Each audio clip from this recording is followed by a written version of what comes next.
I tried to respond in kind. I feared that she suffered more than I did. Kiel was under daily bombardment from the Allies, and I knew that she had to be hungry all the time because of wartime rationing. By contrast, I might have been worked like a slave, but I was fed sheltered and did not have to worry about any more bombs dropped on my head. By that fall, the Americans gave me the worst work detail, imaginable field work. I was not cut out for it any more than I had been for soldiering in Germany. I had been trained at a commercial college for a desk job in accounting and purchasing. Now I was planting onions over vast acres with Mexican migrant labourers under the hot Texas sun. The most gardening I had ever done was to help my mother plant a few tomatoes in her little garden. The Mexicans, heading up the rows, planted quickly and efficiently. One tiny onion plant at a time all day long. Their planted rows were as straight and as even as grid work. The only way I could keep up was to throw whole bunches of baby onions in fewer holes. I hoped no one would be able to remember which rows were mine when the green shoots came up. But I pressed on because I would get 80 cents a day in canteen coupons after tying to keep up with the Mexicans for a week, and suffering from nausea and headaches every night. I looked for easier work once again. God was with me. My chance arrived an opening as a temporary translator for an American Sergeant Ruth Rock. He was an overweight guy with eyes that almost disappeared in his puffy face. Ruth Rock wore a big brown hat that I learned was worn by drill instructors in the U.S. Army. Ruth Rock was in charge of the work assignments for the POWs. He took roll call and sent the POWs off to their daily work assignments while he talked. He chewed snuff and spat his drawled Texas vowels interspersed with juicy hacks, sounded a lot different than my British English pronunciation. We could barely understand each other in order to make sure he understood me. I tried to drop my British English and to speak American, without realizing I also picked up his colloquialisms. I said this away and that away and y'all and every other catchy word I heard him use up to this point. I had considered my knowledge of English an asset in surviving as a POW in America. Then a serious incident occurred regarding one of my barracks mates, 24-year-old CPL Hugo Kraus. Hugo also spoke English, and he occasionally translated for the camp commander. Hugo had lived in New York with his immigrant parents from 1928 to 1939. Then he returned to Germany, where he had felt more at home. He went to school to become a tailor and worked at that craft until he was drafted, strange as it might seem. While Hugo was in the Africa Corps fighting the Allies, his parents became citizens of the United States. When Mr. and Mrs. Kraus learned Hugo had arrived in Herne, they were ecstatic, since Hugo was a German citizen and soldier. He was not given any special privileges, but his parents were allowed to visit him in camp. They brought him smiles, hugs, and a sewing machine. My friend Hugo was thrilled with his gift and set himself up in business. Word quickly got around that Hugo could custom tailor uniforms, shirts and hats with his new American sewing machine. Our barracks soon had a steady stream of visitors who wanted their baggy army clothes transformed into sleekly fitted outfits. Then one night after lights out, we awoke to a loud commotion. "What's going on?" I asked. I jumped out of bed and rushed over to the crowd around Hugo's bunk. He was bleeding and unconscious. What happened? I asked a man in a bunk near Hugo. Some guys threw a blanket over his head and beat him up with floorboards. It was over in minutes. I couldn't believe I had slept through all of that. Who were they? What did they look like? I asked. It was dark. He pointed to the door. They ran out that way and disappeared. "I don't know who they were," the man said, shaking his head and averting his eyes. He went back to his cot and pulled his blanket over his head. Medics came running and took Hugo away on a stretcher. Most was that America had managed to flourish even in wartime. I would have been happy to stay on the train for the duration of the war, but my brief vacation came to an end when the train hissed to a stop in Fort Knox, Kentucky in the spring of 1944. Back in the real world, harsh reality set in. I observed an enormous encampment that should have been called Army Metropolis. My small group was met at the train by guards who took us to an administration building. I struck up a conversation with one of the younger guards. He said that there was a POW camp inside Fort Knox that had been built for Italian PIAs. Then Italy changed sides from the Axis to the Allies. Now the Italians were no longer held captive, and they wore American uniforms with a badge Italia. So we got their compound. The guard showed me to the barracks where soldiers from northern Germany were said to bunk. I stuck my head in and introduced myself. The guys inside let me know I was in the right place. Two of the nicest and most helpful guys in my barracks were Siepel Fritz Wolf and PFC Ernst Schlatter. Fritz was in his middle 30s. He came from Leipzig, home of the famous Messagestadt, the World Trade Exhibition, a veteran with 6 years of army service. Fritz had served in an engineer battalion before being captured. Ernst was from Breitheim and was around the same age as Fritz. He had served for more than 5 years and was trained on the new nabalware for rocket projector before he was shipped to North Africa, where he waited for it to arrive. Both of them had served in France and Poland before being sent to Africa. I found a bunk near the ones Fritz announced had staked out. Even though they were older and veterans of earlier campaigns in Poland and France, they were upbeat and positive about our situation. Like me, they just wanted peace, and to go home to their families starting that first night. I ate my meals with them. Turned out they played scat. My favourite card game, we played soccer too. Soccer was unknown to Americans back then. Our nervous young guards stared in distaste as we bounced the ball off our feet and heads. All of the POWs had learned to ignore the guards. They knew nothing of our ways. What they saw they seemed to distrust and disparage. Little did we know how their fear and anger would change our lives. As the first 500 Germans in Fort Knox, we were assigned to post headquarters. My first job was in the post laundry. There I met my first American civilians who worked for the US Army. I didn't have much in common with them. Most were older and married. They exchanged first names with me right away. Even with Germans of the same social class, it could take months or years to get on a first name basis. If the Germans were of a higher social class, they would never let someone like me call them by their first names. I like the Americans' informal ways. The civilians' clothes were more casual too. Women seemed to have many changes of clothing and wore slacks, whereas German women usually had only 2 high-quality tailored suits per season, although women on both sides of the Atlantic wore their hair in elaborate pompadours like Hollywood movie stars. Americans also differed because they wore makeup. Compacts were clicked open constantly when they touched up their faces. A romantic perfume in a blue bottle called Evening in Paris was daubed on all day. Their scent made me dizzy, although I eventually relaxed and talked and joked with the married women. I was much too shy to speak to the few unmarried girls who worked there. Obviously underwhelmed, they did not seek me out either. Still, I was content to see soft feminine forms in colourful clothes again for a whole year. All I had seen were uniforms. They played pop music on their radios. American civilians joined the POWs in singing and humming Don't Fence Me, in a Western ballad from the hit Parade, a radio show in 1944. That song and Sentimental Journey, also popular at that time, are still my favourites. Life in a POW camp was full of paradoxes from my barracks. I could observe a smaller prison camp down the hill that was used as a stockade to imprison and punish US Army soldiers.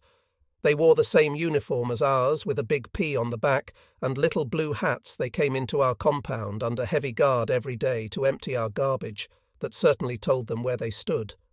By contrast, when my friends and I went out to work, details inside Fort Knox, we had no guards at all. American soldiers who had violated US Army regulations were not fed, as well as we were. Either we felt sorry for them and sneaked them candy.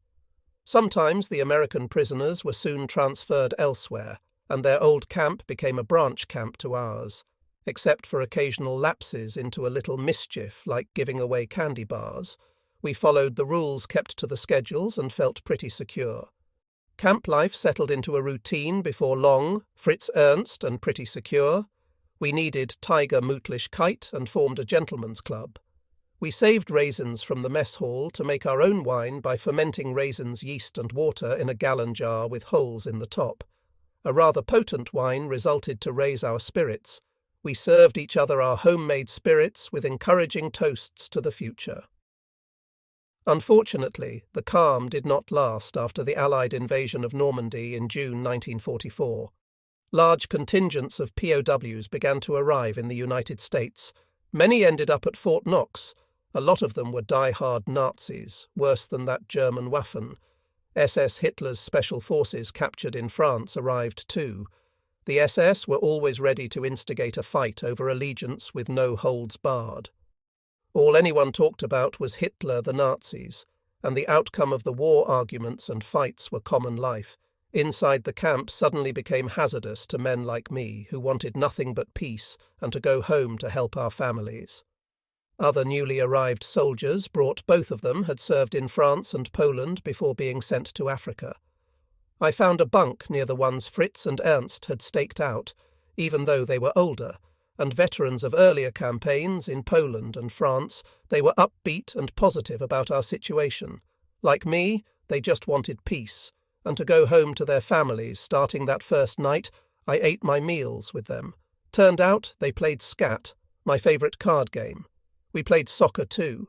Other newly arrived soldiers brought stories of massive bombings of German cities, heavy casualties and destruction, as well as German retreats in Russia. Violence inside the camp escalated, especially after the failed attempt on Hitler's life on July 20th, 1944. After his near assassination, Hitler didn't trust his generals anymore. He made certain that the rest of his advisors were loyal hardcore Nazis. He initiated many schemes to keep the Nazis in positions of power. One scheme included the Nazis abroad. Hitler issued a new order. The worldwide military salute, bent arm raised to the cap, had to be replaced by the Nazi salute. A stiff raised right arm, previously only the SS had saluted that way. Hitler was able to extend his new order to POW camps, since he knew that America respected the Geneva Convention. He sent the order regarding the military salute via the Red Cross to the American government. After that, German POWs were required to give American officers the Hitler salute. The American officers must have hated salute. The POWs who weren't Nazis hated it too. Hitler's manipulation of the Geneva Convention gave the Nazis in our camp a feeling of power and control. A remark like Hitler is a criminal. Germany will lose the war. Could get you killed in the blink of an eye by the SS. We had kept a tight lip as civilians in Germany, and now we had to shut up as POWs. More fights broke out. When older men with philosophical and political views of their own spoke up as a result, more of them had to be treated for serious injuries. It was not until the end of 1944 that the American camp commandant tried to stop the fights. He issued orders over a loudspeaker. Anyone whose life or limb is threatened by a fellow prisoner can seek protection from the guards at the gate. The meaning was clear.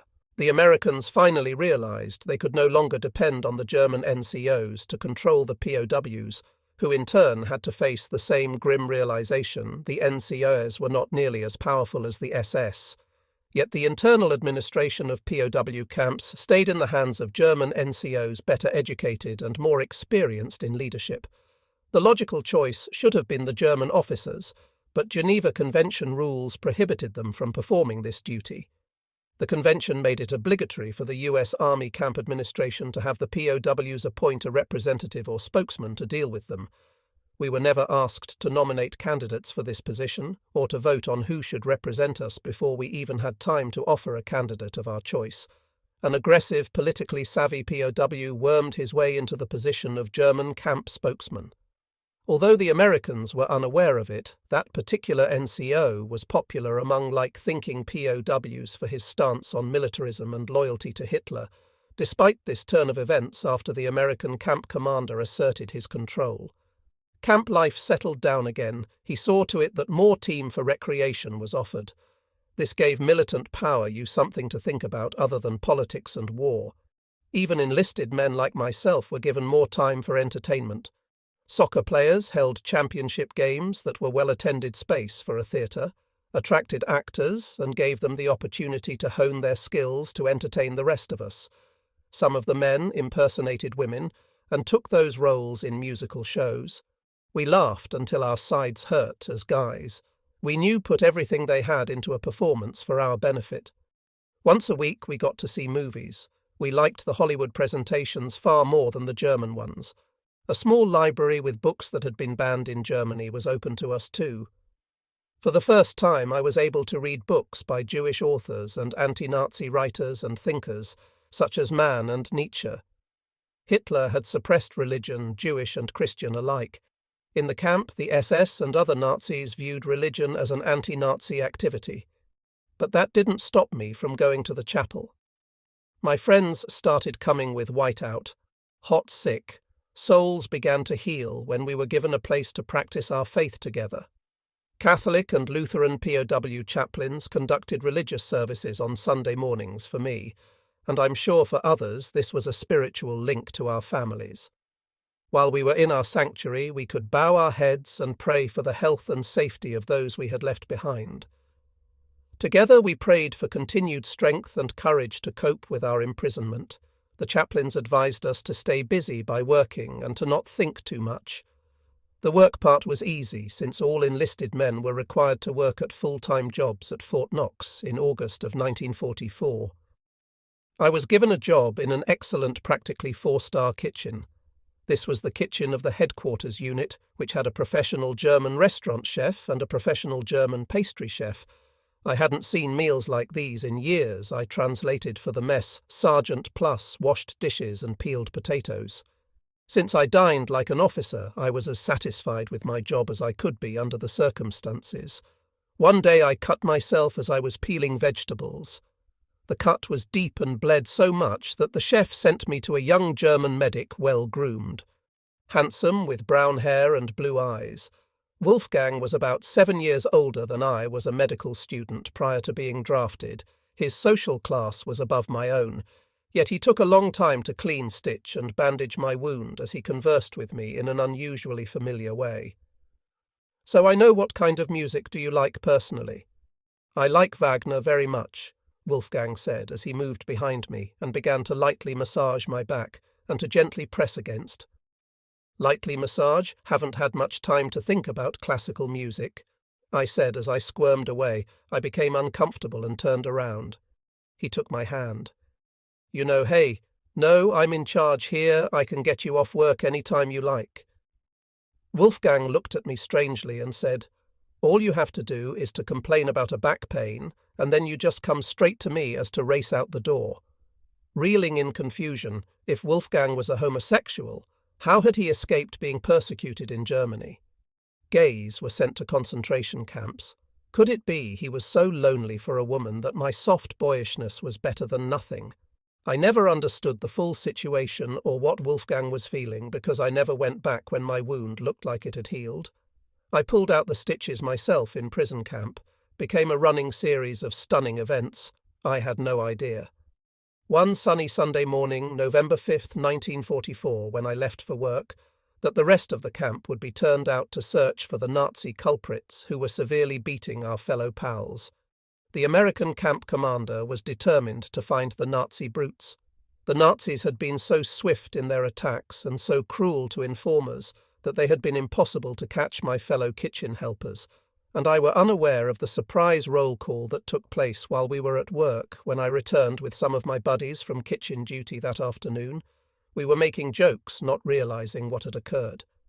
Later, friends in my barracks told me that the entire camp of POWs was required to walk slowly under a balcony for identification by the victims.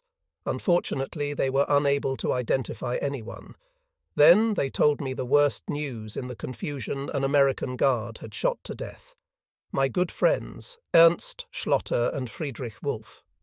No one could tell me exactly what happened, but later, as I read in the New York Times, November 6, 1944, the guard was described as otherwise unsuccessful in persuading the prisoners to leave the fence. The article went on to say, "The guard prevented a mass escape. This had to be a total fabrication." Not even the American civilians working in Fort Knox believed this account. Everyone knew that German POWs routinely went to work every day within the military installation. Without guards, I did so myself. Also that day, the POWs had been ordered to stand between the fences. This area was normally a no-man's land. A tripwire 12 inches high was approximately 8 feet in front of the first fence between the guards and us. This tripwire could not be crossed without permission from the guards in the towers, for instance. When a soccer ball landed inside the tripwire zone, you needed permission to retrieve it or risk getting shot during the many hours the entire camp had been ordered. Inside that fence line, some POWs had obviously taunted a guard. However, there was still one row of fence and barbed wire between the guard and the POWs. The guard towers had machine guns trained. On the assembled prisoners, it just didn't make sense to me that Fritz and Ernst could have done anything to deserve being shot. 50 years later, I still feel the need to set the record straight. Those men were my friends. The Americans held the funerals and burials the next day under the regulations of the Geneva Convention. We wore our German uniforms. The camp commander gave us a German war flag to fold on the caskets in the post chapel and to refold on the gravesite, while an American honor guard furried 3 salvos and played taps. The American captain in charge was obviously not in agreement to display his disdain for our military rights. The captain smoked a cigarette as he stood over the graves during the lowering of the caskets. I could not have imagined that I would visit Fritz and Ernst's graves at Fort Knox 20 years later as an American citizen. I shed tears for my friends as I remembered them a few years ago. I visited their graves again at the invitation of local historian and writer Gary Kempf, when Gary showed me the original New York Times article about Ernst and Fritz. I think I finally understood the discrepancy between the actual event and the report. Because their deaths had to be reported to the International Red Cross, a public explanation was needed, and the news would certainly filter back to the German government. The United States had every reason to fear retaliation if the incident was not covered up, since many American POWs were being held in Germany. But this is all hindsight. At the time, I was distraught, angry and confused. After the funerals, we went back to work. Ever more vigilant on all sides, we discussed the shootings among ourselves and concluded that unless the camp was turned out again to hunt for the same Nazis, we had little to fear from the American guards, but we still had plenty to worry about from the Nazis.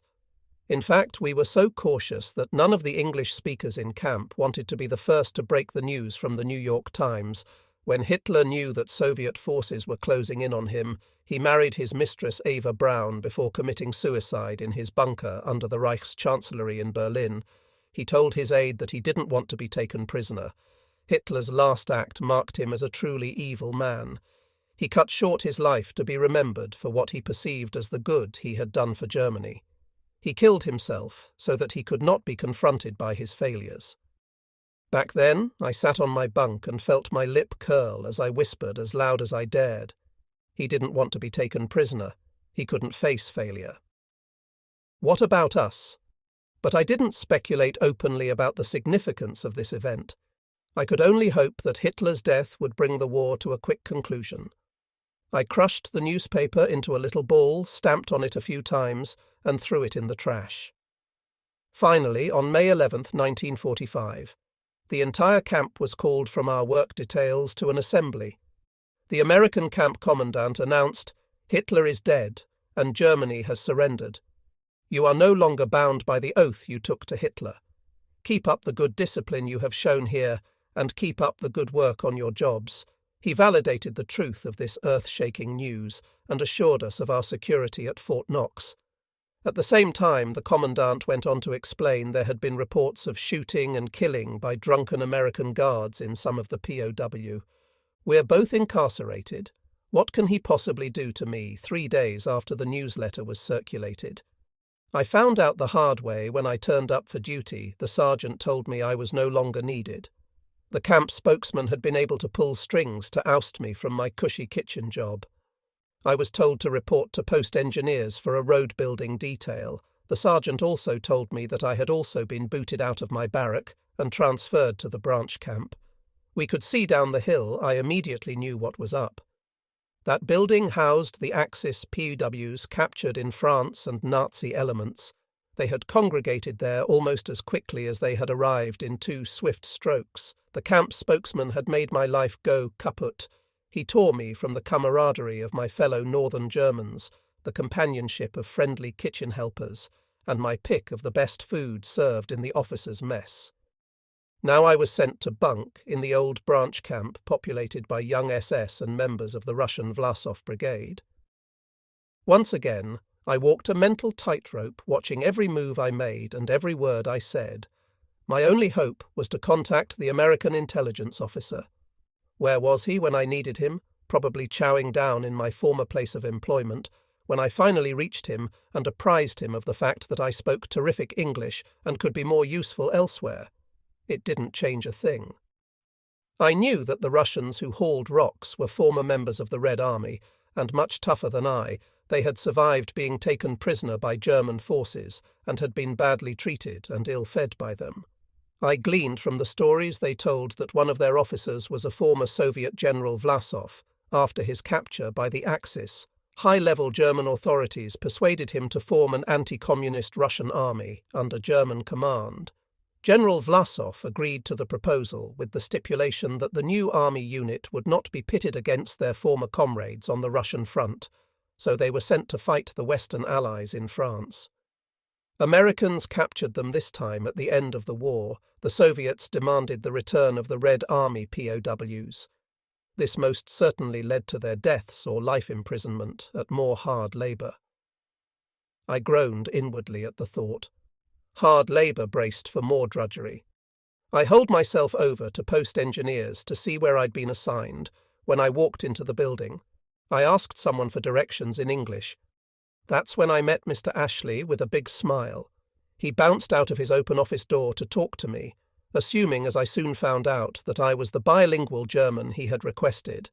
Months before, he explained that the separation centre needed an interpreter to process the discharges of American soldiers.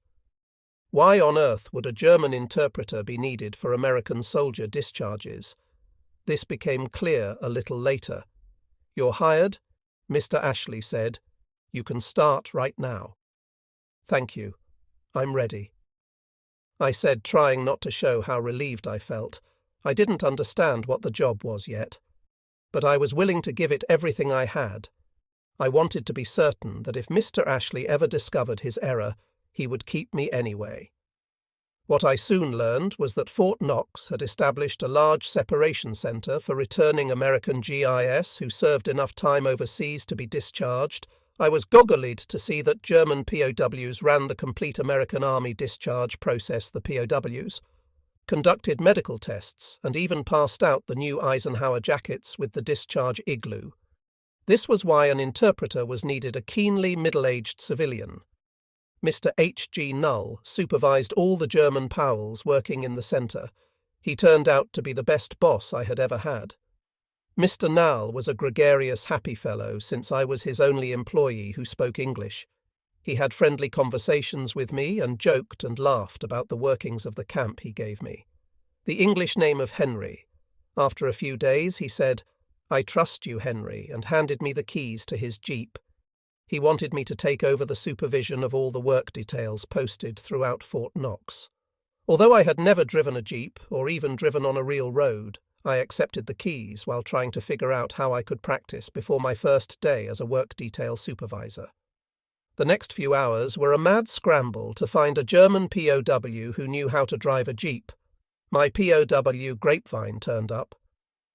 Willie, a thin, nervous fellow from Latvia, he promised not to tell anyone since he thought my ruse was funny. The next morning we sauntered into the motor pool and picked up the jeep. Willie drove it to a field out of sight. We changed places during the next hour. Willie shouted instructions and bravely hung on the clutch. "You dance, the reverse is upward, idiot.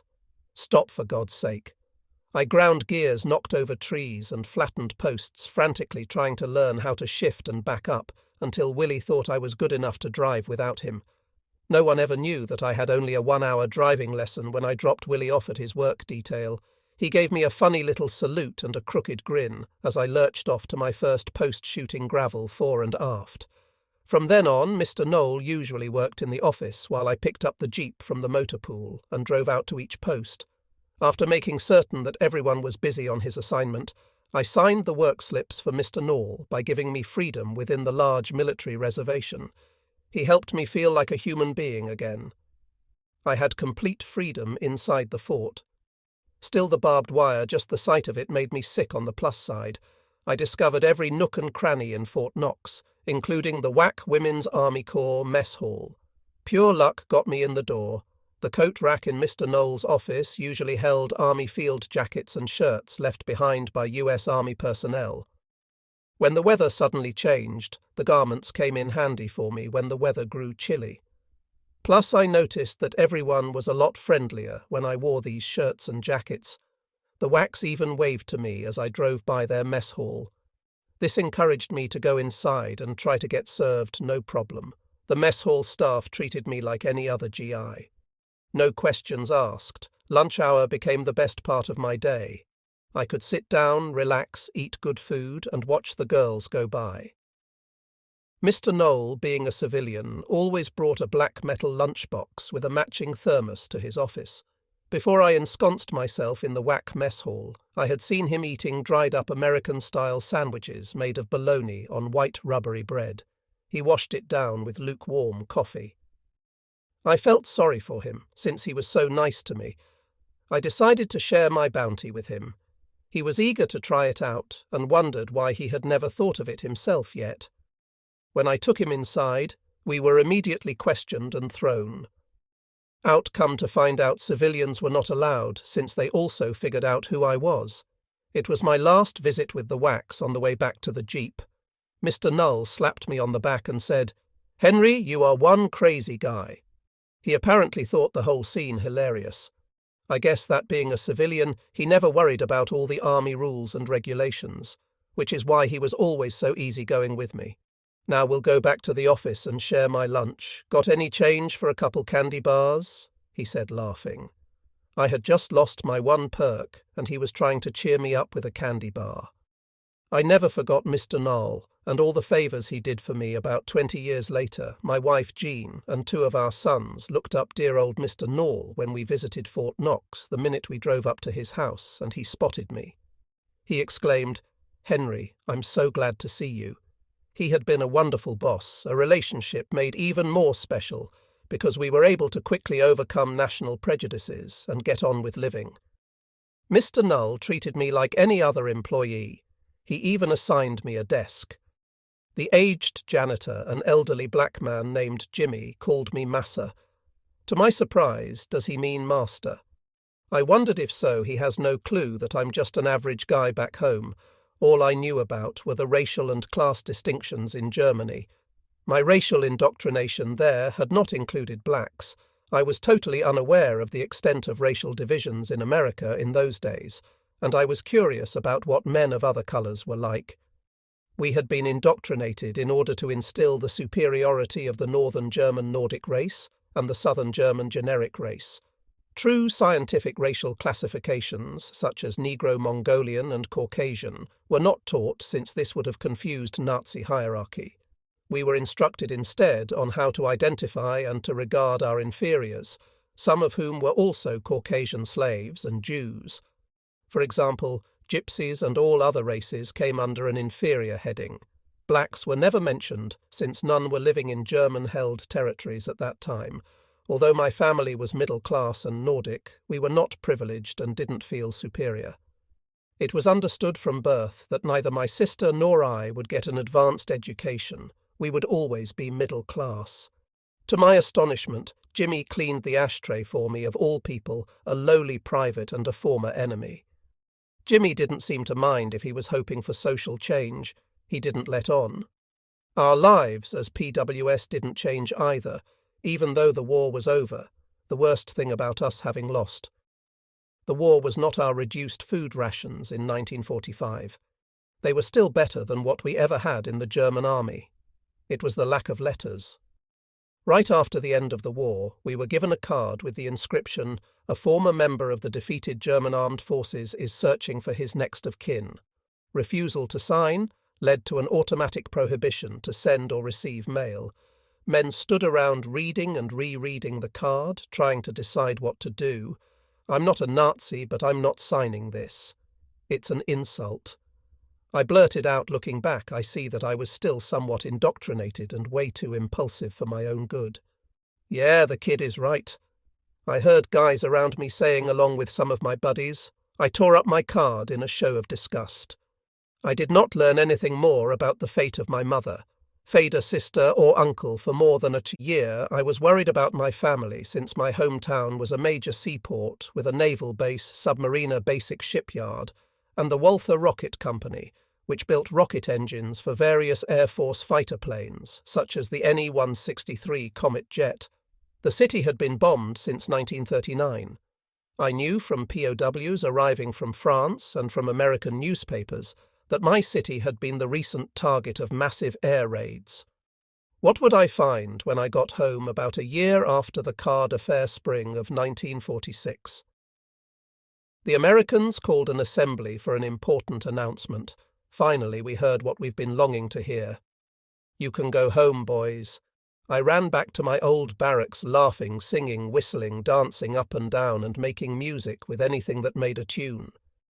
We celebrated our release from captivity. We broke out the latest batch of raisin wine. All the old sailing songs from the Baltic Sea were sung that night. Soon a ship would take us home. Some of the POWs among us were not as jubilant. Their home states had been ceded to other countries, and their families were refugees.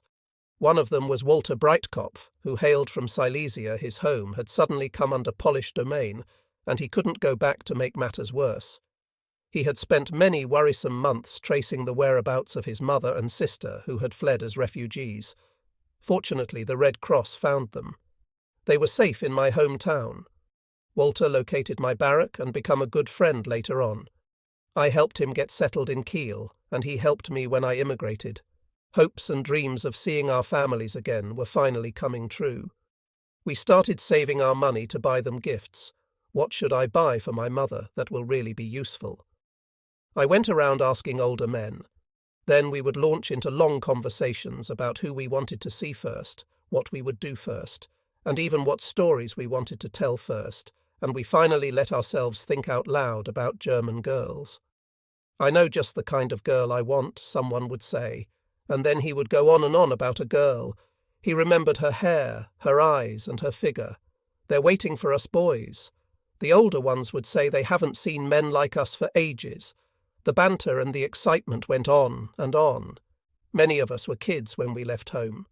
Now we felt old. As for me, I turned 21 that year and realized that I should have learned more from my parents when I had the chance. My family were, they still alive. Memories of them had given me hope, optimism, and the will to survive. I felt certain that they were living. I had fervently prayed for their survival. Mr. Null had almost been a father figure to me, and Mr. Ashley appreciated me.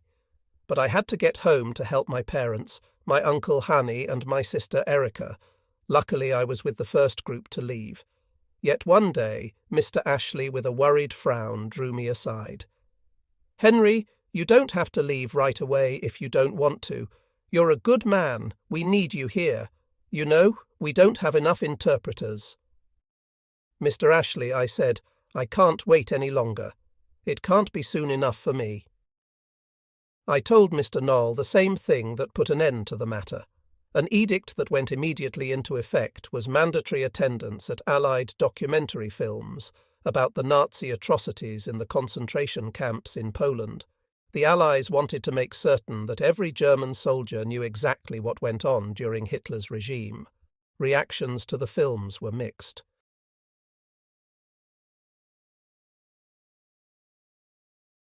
Sheep on a ship to Scotland. In June of 1945, the United States held 375,000 POWs. Under agreements negotiated during the war, the POWs were divided up and sent to England and to Europe as labourers. The British held German POWs for up to 2 years. The French kept them captive for another 3 years. POWs in the Soviet Union were not repatriated for 8 more years. World War II had come to an end for the victors. To the vanquished, it wasn't over until POWs were free. With every mile of railroad track, I got closer to freedom. I sat in the Pullman car next to a guy named Otto Fredericks, who was born in Mannheim. He was 25, tall, strong, and handsome, with a thatch of thick, straight, sandy-coloured hair. Otto possessed a booming bass voice. His favourite songs were the same as mine: Don't Fence Me In, and Sentimental Journey. We sang them together at the top of our lungs and laughed as the train raced to New York. Otto and I played card games of scat and compared experiences in American POW camps. He told me he was a stonemason and that he had built a stone bridge while he was in his last camp.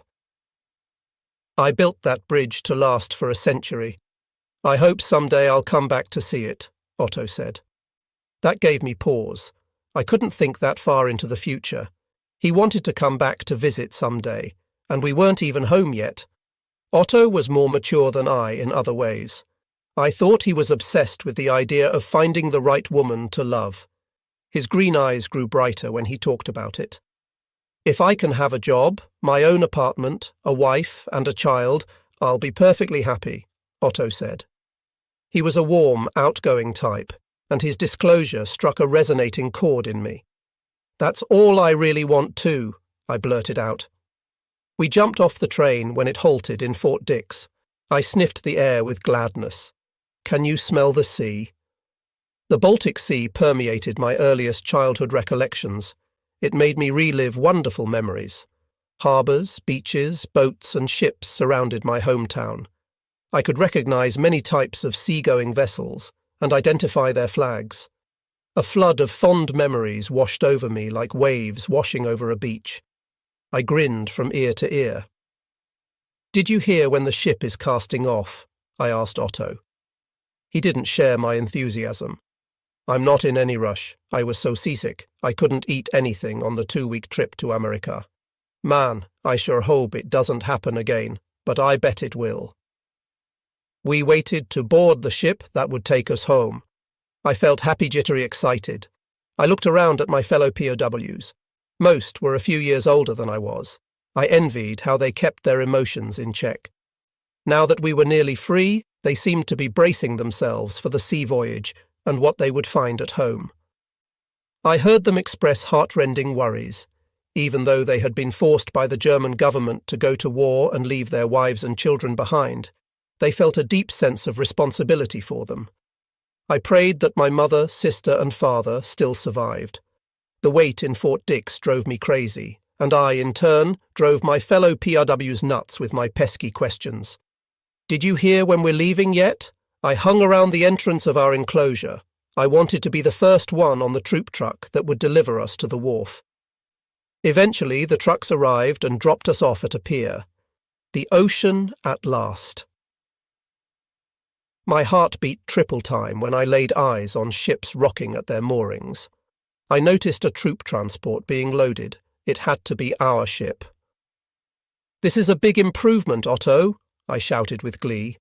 We were brought here like cargo in the hold of a freighter, but we're going back in the kind of ship that carried American soldiers overseas.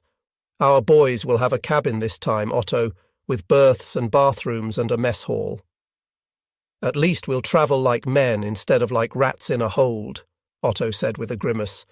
The ship is bigger, nicer, and I don't think you'll get as sick this time, I told him.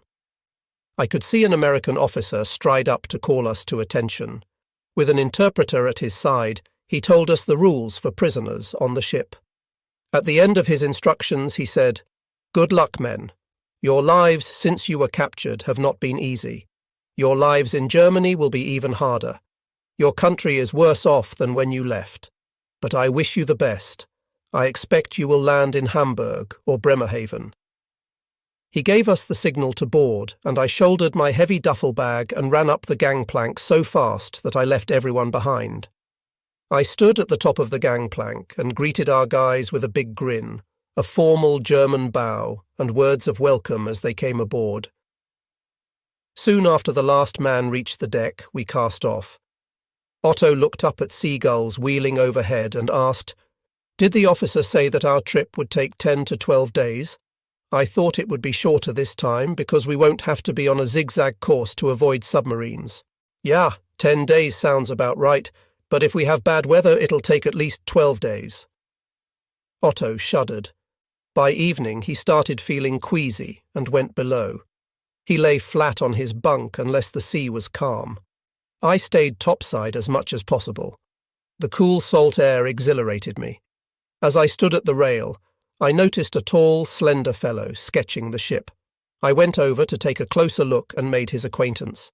His rendering looked like the work of an accomplished artist.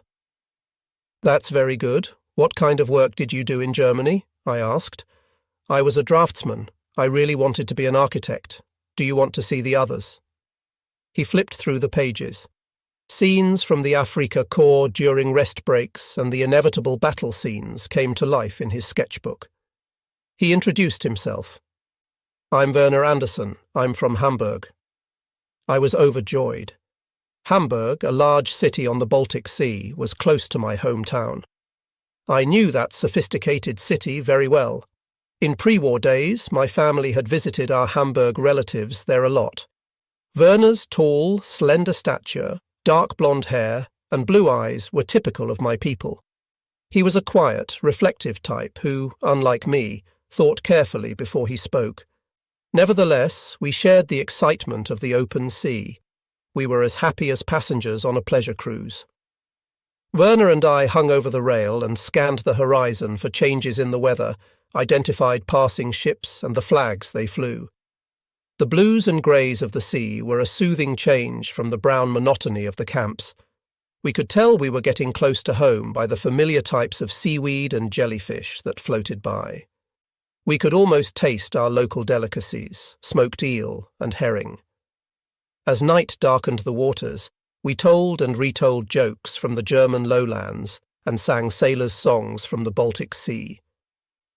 On the day we were scheduled to arrive in Germany, I rushed around on deck, trying to catch the first sight of my homeland. A cheer went up when I shouted, "Land!" "I see land!" Werner and I stood close to the bow, urging the ship on. Out of habit, I looked over the side for the pilot boat. I could not believe my eyes. A boat marked Liverpool Pilot pulled alongside our ship. "Look here, Werner, what's going on?" Werner leaned over the rail and gasped. "No, no, no. None of the other POWs noticed." "This isn't Germany," I screamed. I was mad enough to tear the ship to pieces with my bare hands. "We're in England." Anxiety took over. Men rushed over to the rails to see for themselves. They could see that we were in the wrong harbour. A couple of guys shouted, "I'm going overboard," but no one did. "What are they going to do us?" Werner wailed. Otto came topside when he heard the commotion and said, "They can't do this. They told us we'd be free." I felt a gush of sweat as I tried to get ready for what lay ahead. What did the British plan for us? Visions of my homeland vanished. When I was able to get over the Americans' betrayal and think clearly, I heard Otto blurt out, "We're not going home any time soon, boys." Everyone else groaned in agreement. "I never asked to be a soldier. I've already been imprisoned 3 years for Hitler's crimes. How much longer can they hold us?" I asked Otto as I tried to keep my voice from quavering. "As long as they want. I'm as mad as you are, but it could have been worse," he said. "They could have dumped us out in France or Belgium." I knew what he meant. I vividly remembered the abuse we suffered in the French-controlled camp in Oran. In retrospect, if the American camp commander had told us the truth, we certainly wouldn't have boarded the ship as unresisting as lambs herded toward the market. But as I thought about my frolicsome departure, I felt bitter gall rise in my throat, and I worked to suppress tears.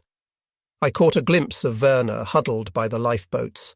His shoulders shook as he tried to contain his grief. With a sinking heart, I watched our ship dock. Instead of our families in Germany, a massive contingent of British troops waited for us with fixed bayonets. The British expected a rebellion.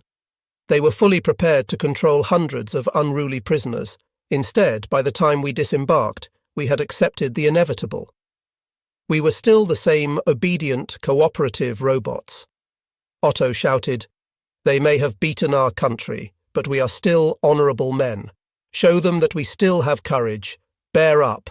This can't be any worse than what we went through in Africa." With painful pangs of disappointment, we stood up straight, threw out our chests, and shouldered our duffel bags. We marched down the gangplank with our duffels full of clothing, cigarettes, soap, and other presents we had bought to give our loved ones. We stepped on the ground of a former enemy they wanted and needed their turn with us. If the British were surprised at our docility, they didn't show it any more than we showed our disappointment. They marched us to a huge camp with the usual barbed wire fences reinforced by concertina wire. I had thought we were past all that. I was so upset and nervous I was hyperventilating. Werner plodded along like a zombie. Otto said sharply, "Calm down, Heino. Straighten up, Werner. They may have control over your body, but they can't control your head. Don't let them see how you feel." We approached a field and formed lines. A British officer addressed our contingent.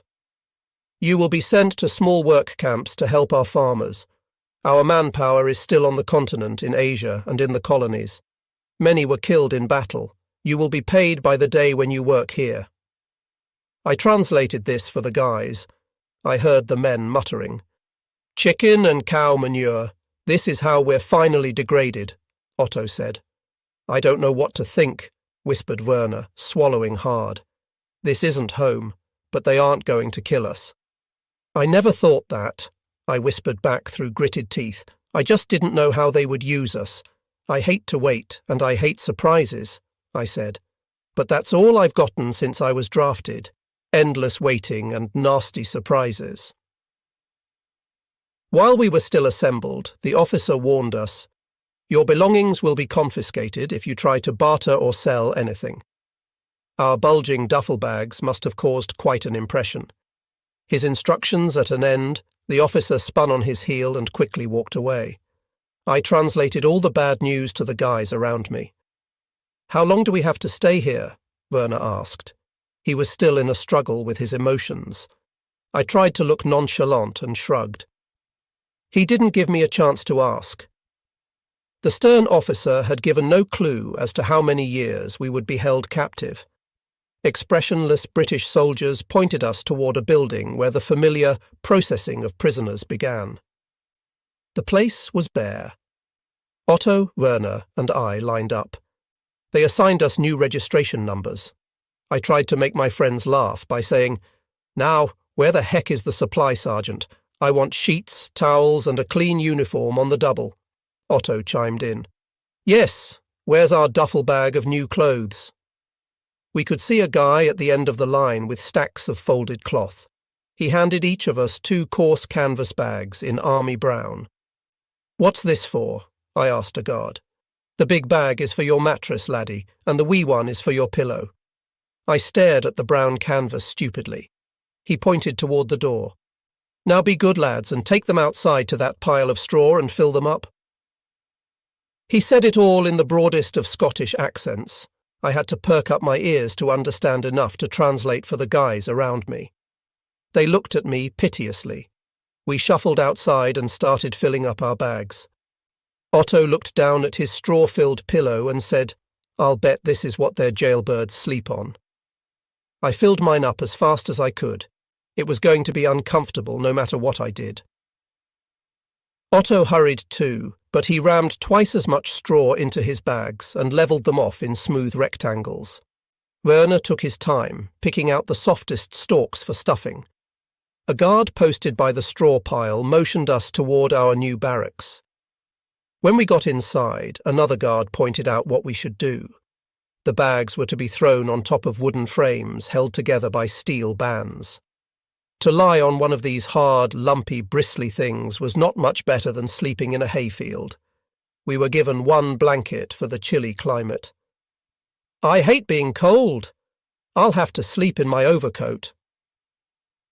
I heard other men grumble loud and long about the makeshift accommodations. This was a far cry from my comfortable army bed in America, which had a real mattress, a feather pillow, a comforter, and smooth cotton sheets. Even then, the American bed didn't match the quality in Germany feather beds, goose-down pillows, damask duvets, and sheets topped off with satin coverlets. Middle-class German guys like me slept like royalty until we were sent to war. Then we, the fabled Africa Corps, slept in dirt, sand, and mud. I wish they'd shut up, I grumbled to Otto. Sure, we've gone through hell, but think about it. We could be sleeping the eternal sleep under African dirt. The memory of how close I had come to being buried alive by an American tank in North Africa was still fresh. Imprisoned again. At least I didn't have to watch out for Nazi elements. Even though I felt betrayed by the Americans, I was grateful that they culled the worst of the Nazis before they shipped us out.